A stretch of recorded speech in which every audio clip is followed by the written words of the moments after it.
और ये है हमारा सर, ये सब कुछ अभी बताएगा फुल डिटेल में, तो बताओ सर।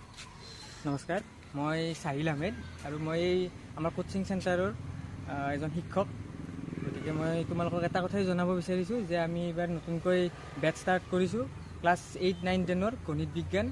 গতিকে তোমালোকে আহা, ভিজিট কৰা, চাই যোৱা, আৰু আমি এইখিনি গেৰাণ্টি দিব পাৰিম যে আমাৰ ইয়াতে পঢ়ি তোমালোকে নিশ্চয়কৈ ভাল ৰিজাল্ট কৰিব পাৰিবা। আৰু আমাৰ ইয়াতে তোমাৰ নৱোদয় যি প্ৰৱেশ পৰীক্ষা আছে তাৰেও তোমাৰ কোচিং দিয়া হয়। আমাৰ ইয়াৰ পৰা আগতেও বহুত কেইজন ষ্টুডেণ্টে নৱোদয় প্ৰৱেশ পৰীক্ষাত ছিট পাইছে। গতিকে এইখিনি জনাবলৈ পাই মই নথৈ আনন্দিত। তোমালোকেও আমাক সঁহাৰি দিয়া, নিশ্চয় আমি সকলোৱে একেলগে আগবাঢ়ি যাম।